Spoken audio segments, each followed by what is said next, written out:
saja saya malu, tapi sekarang disuruh apapun oleh Guri, siap, selalu siap.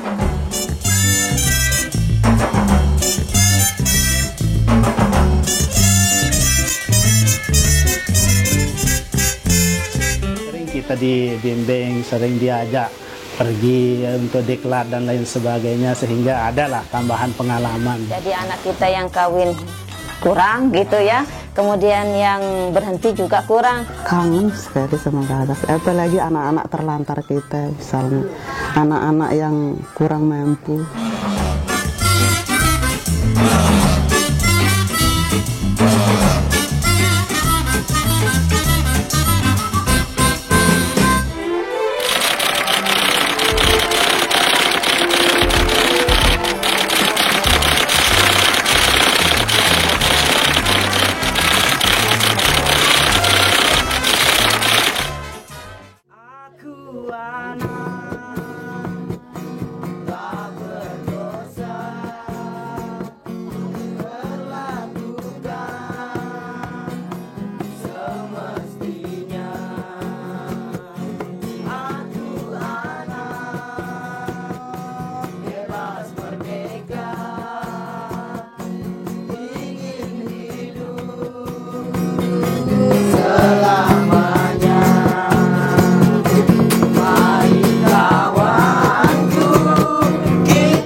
Berawal dari keprihatinan kami terhadap permasalahan pendidikan di Nusa Tenggara Barat, khususnya Kabupaten Lombok Timur dengan jumlah penduduk yang terbesar di Nusa Tenggara Barat.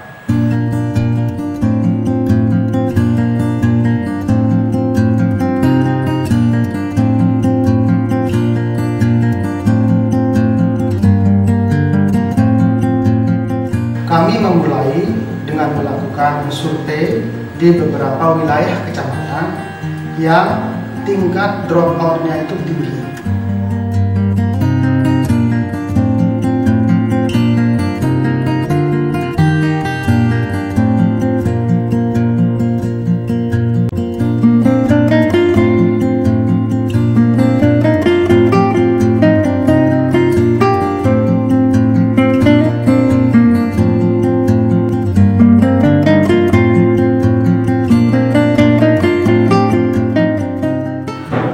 Hasil pembicaraan kita sehari ini, maka secara kelembagaan kita akan menetapkan Kecamatan Swele, Kabupaten Lombok Timur dengan dua desa yang kita pilih, yaitu Desa Ketangga dan Desa Perigi.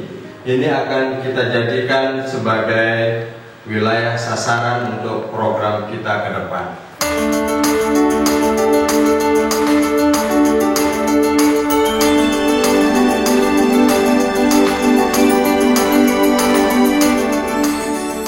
Pemilihan wilayah dampingan ini tidak hanya didasari oleh besarnya masalah di tempat itu, akan tetapi juga melihat dari potensi-potensi yang memungkinkan untuk terpenuhinya atau teratasinya masalah itu di masyarakat.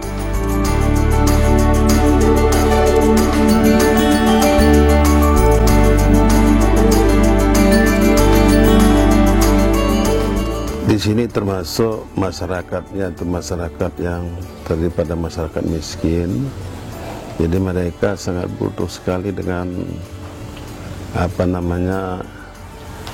ekonomi yang mapan. Oleh karena itu kadang-kadang anak-anak juga belum lanjut sekolah, disuruh sama orang tuanya untuk pergi ke Malaysia, pokoknya ke luar negeri untuk mencari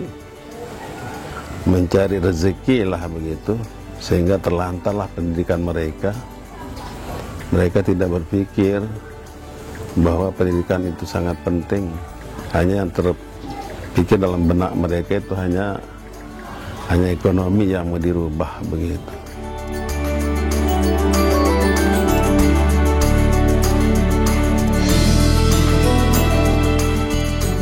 mereka hanya mementingkan uang, dan uang.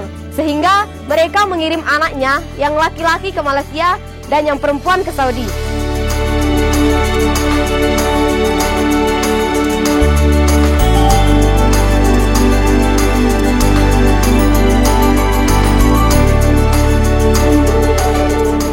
Ada kadang-kadang anak-anak kita yang baru kelas 5 sudah ya kawin, sudah kelas 6 baru naik kelas 6 udah kawin begitu. Kadang-kadang itu kenapa? Itu juga tidak adanya bentuknya sosialisasi sosial yang terkait dengan ya apa sih tujuan kita seperti ini, sekolah, keuntungannya seperti ini.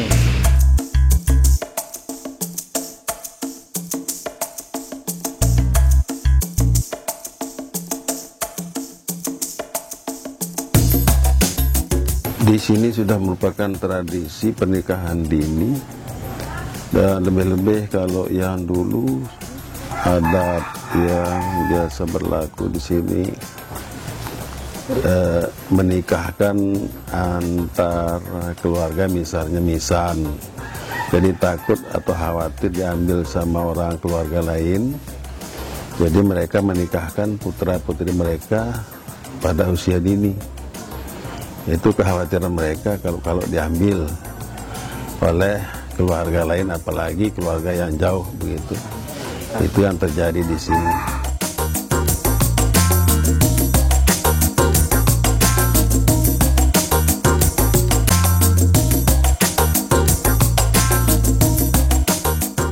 Ya anak saya biar dia sekolah sampai sini aja.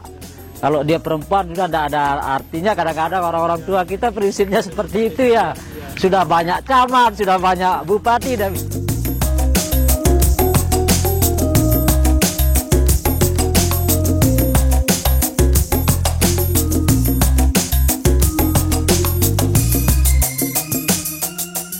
kami melakukan intervensi terhadap 3 kelompok sasaran utama. Pertama, guru dan pihak pengelola sekolah itu, kemudian masyarakat secara umum di desa di mana wilayah binaan itu dilaksanakan, dan yang kemudian adalah kelompok-kelompok anak.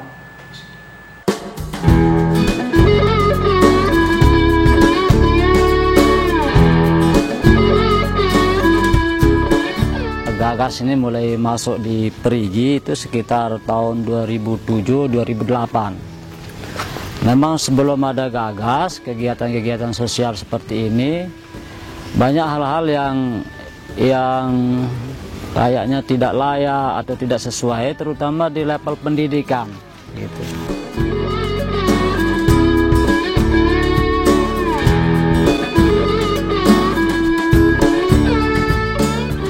Di swasta kadang-kadang dari pihak dinas itu jarang memberikan pelatihan-pelatihan. Nah, tapi kalau melalui Gagas, kami sering diikutkan dalam pelatihan-pelatihan, baik latihan kepemimpinan dan lain sebagainya.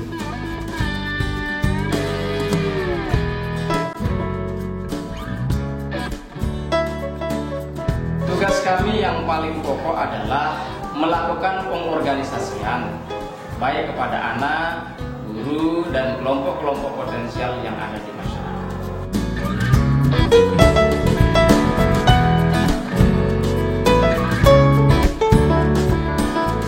Dari segi pendidik, banyak sekali pengalaman setelah didampingi Gagas, terutama pola pikir dari para pendidik kita. Maklumlah, kita di swasta kan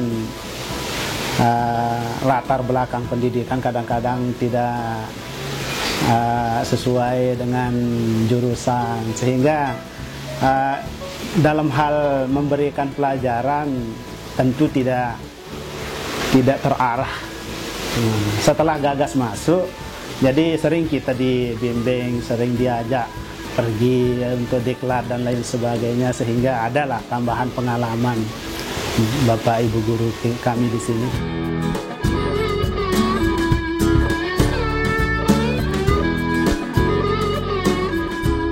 Memang kita kan waktu kuliah memang kita disuruh untuk buat perangkat dan lain sebagainya, tapi setelah kita masuk di sanawiyah karena kita dianggap tidak negeri gitu.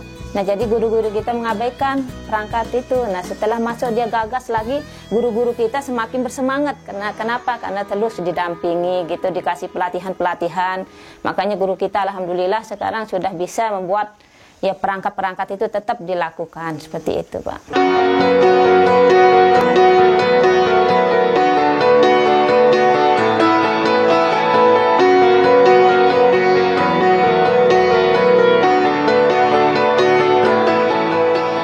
LPA kita dibimbing dan kita diberikan pelatihan juga di Mataram, sehingga kita banyak melakukan kegiatan, terutama adanya kejadian kawin di bawah umur gitu, sehingga beberapa orang bisa kita pisahkan, dan sekarang juga ada yang sampai kuliah begitu.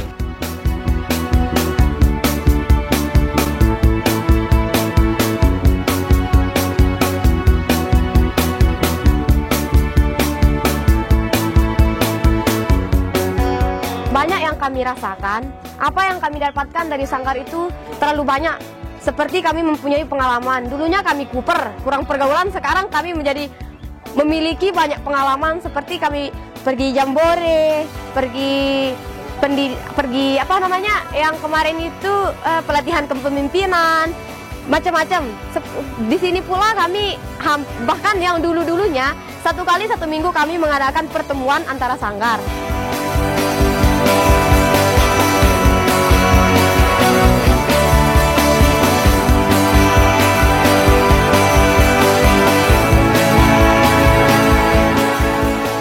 Kan kita dikumpulin sama Kak Asri, kita dikumpulin anak-anak semuanya yang nggak sekolah, yang sekolah kita dikumpulin di Sanggar Putra Sulung ini dibuat.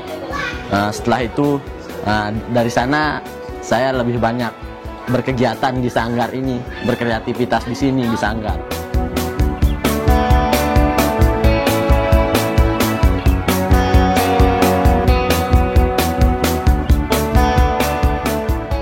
Banyak merubah anak-anak muda yang sebelumnya tidak bisa bergaul dengan ada kan yang sekolah, yang sebagai pelajar mahasiswa kadang-kadang merasa senjang. Dia sejak adanya dirangkul kita dengan gagas ini, alhamdulillah bisa dia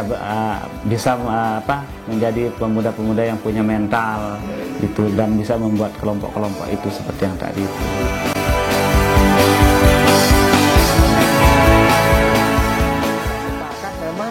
Walaupun kita tidak mengenyam pendidikan formal, tetapi kita bisa mendapatkan pendidikan informal.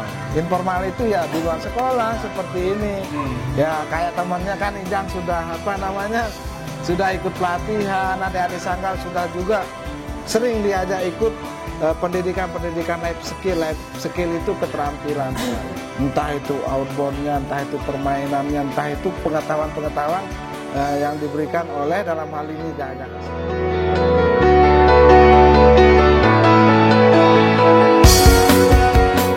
Bersama masyarakat, kami mendirikan Sanggar Kreativitas Anak yang di dalamnya dilakukan berbagai jenis kreativitas anak dan pemberdayaan.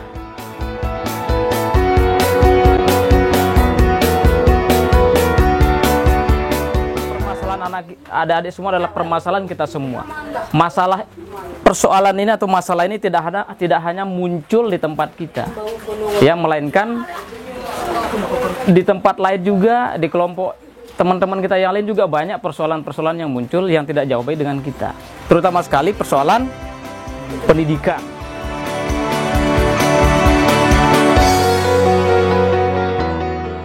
Anak-anak yang ada di sanggar bisa ikut berpartisipasi tanpa ada diskriminasi di antara mereka, baik anak-anak yang putus sekolah, yang masih sekolah, maupun anak yang berkebutuhan khusus.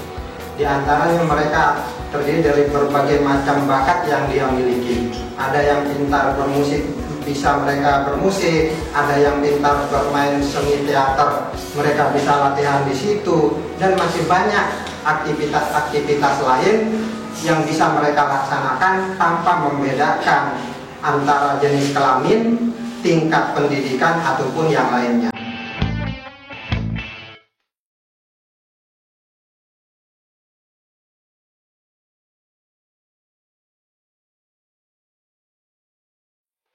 kehadiran saya di sini mewakili Gagas untuk sedikit menyampaikan pesan kepada adik-adik, terutama di dalam kita memelihara fasilitas-fasilitas ada yang di sini, khususnya buku-buku. Dan juga saya sampaikan kepada kalian bahwa buku-buku yang di sini berisikan ilmu pengetahuan semua. Apa yang ada di pelajaran-pelajarannya di sekolah itu sudah ada di dalam buku-buku yang ada di sini. Mulai dari buku ilmu agama, ilmu kesenian, bahkan di sini tadi ada, saya lihat ada sejarah, terus ada tentang kelistrikan, fisika, terus biologi. Ini berhubungan. Jadi saya harapkan kepada kalian semua, tolong pelihara buku ini. Mungkin kalian sudah banyak mempelajari ini di sekolah, tetapi suatu saat nanti regenerasi adik-adik kalian yang akan memakai, yang membutuhkan buku ini. Nah, tidak mengambil kemungkinan nanti adik-adik yang akan menggantikan saya berdiri di sini, ya, dan adik-adiknya yang masih SD bisa duduk seperti kalian untuk memberikan manfaat daripada buku ini. Perjalanan kami kemudian menemukan bahwa pendidikan itu ternyata tidak berdiri sendiri. Permasalahan pendidikan itu sangat terkait dengan masalah lain seperti masalah kesehatan. Tingginya angka gizi buruk dan angka anak-anak yang rawan akan kekurangan gizi itu juga memberikan kontribusi di dalam lemahnya pencapaian pendidikan pada anak-anak di wilayah tersebut.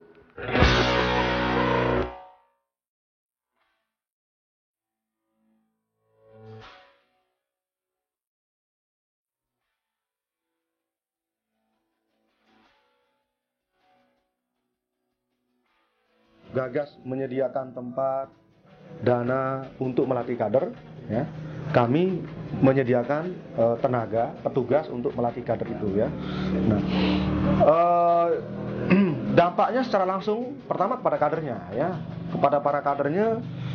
Setelah dia memperoleh pelatihan itu, secara otomatis mereka semakin memahami apa sih sebetulnya tupoksi mereka sebagai kader itu.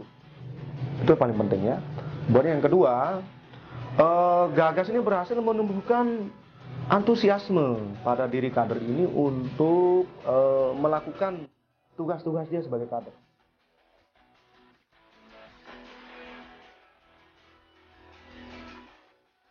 Pelatihan kader sering sekali kader diundang untuk dilatih gitu kan, sampai di kabupaten.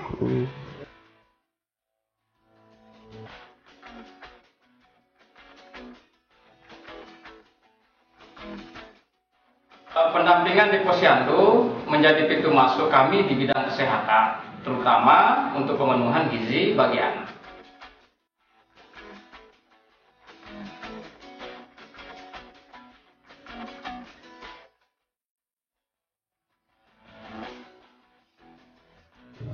Membantu kami untuk lebih memperbanyak aspek pelayanan kepada masyarakat, pelayanan kesehatan baik yang terkait dengan kesehatan secara pribadi, kesehatan keluarga maupun kesehatan masyarakat.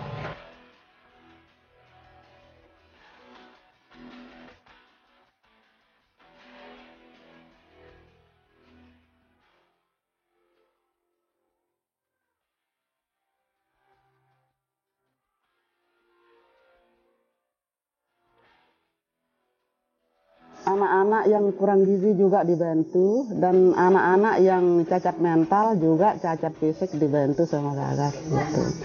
Akhirnya posyandu yang 4 posyandu ini alhamdulillah bisa meraih 100% datangnya peran serta masyarakat yang mendukung ya, setelah masuknya Gagas ini.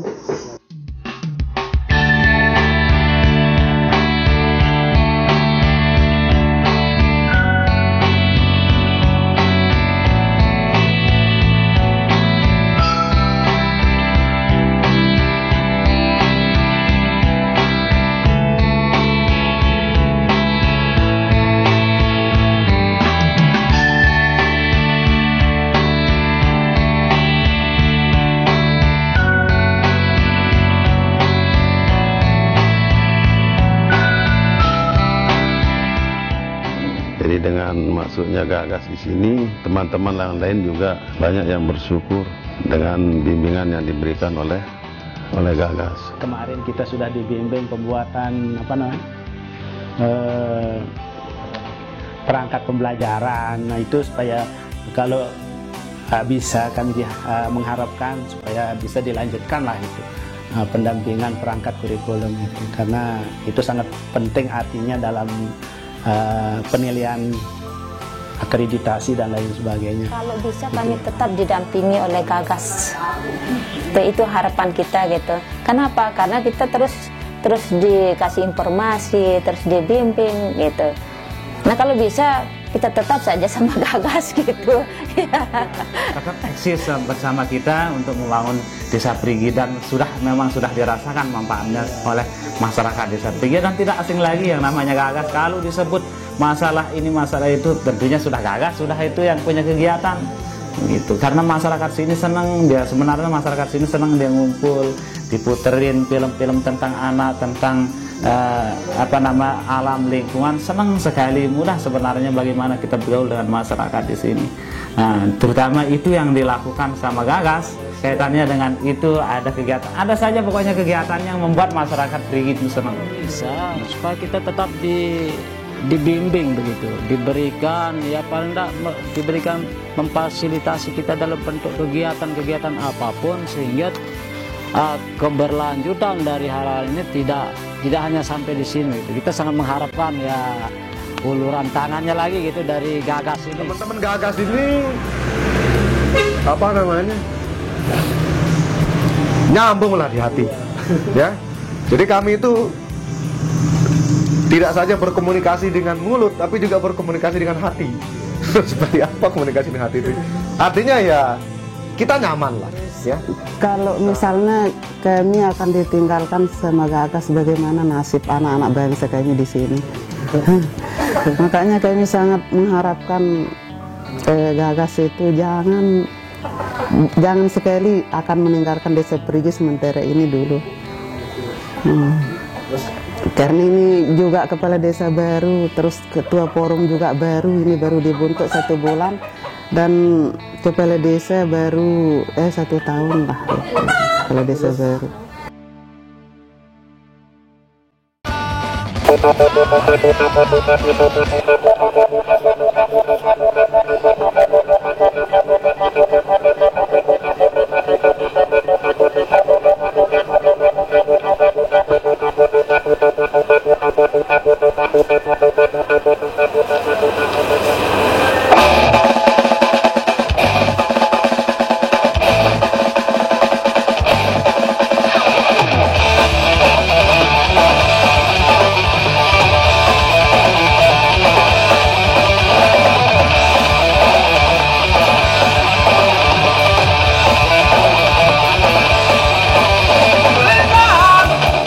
Assalamualaikum warahmatullahi wabarakatuh. Selamat pagi kawan-kawan semua. Semoga kawan-kawan semua senantiasa semangat menyambut pagi hari ini ya. Segera kelupaan di kemana minum senti anak. Oh, Dendek urus senti dulu lalu rumus sekolah bibe kono. Oke, ngejek. Assalamualaikum. Waalaikumsalam. Halo, sekolah ada anakku baju-baju. Iya. Depan semua sukses menanti kawan-kawan. Nah, ilmu segala pelajaran gampang diserap dicerna. Kamu tiara cahaya pelita, bintang terang, kami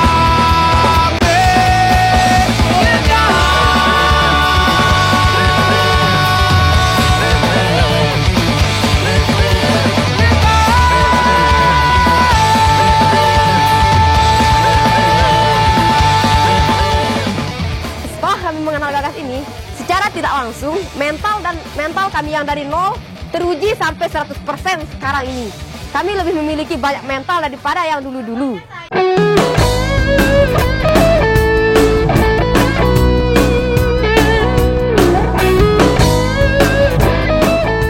Kami menyadari bahwa masih ada banyak pekerjaan rumah yang belum terselesaikan di wilayah dampingan kami ini. Akan tetapi Gagas tentu saja harus terus melangkah untuk menjangkau wilayah yang lebih luas sehingga manfaat bisa diberikan kepada anak-anak di banyak tempat. Kami berharap bahwa apa yang sudah kami berikan, apa yang sudah bersama-sama kita laksanakan dan kita rancang dengan masyarakat itu akan terus bisa dikembangkan dan kekuatannya akan semakin besar untuk memberikan pemenuhan terhadap anak-anak.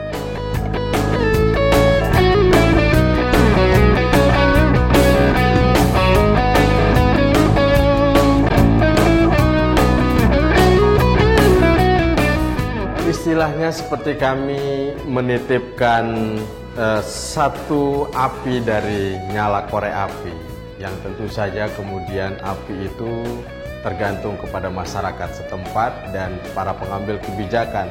Apakah api itu akan semakin dibesarkan sehingga upaya-upaya untuk pemenuhan hak anak atas pendidikan, kesehatan dan sebagainya bisa dilakukan dengan secara optimal.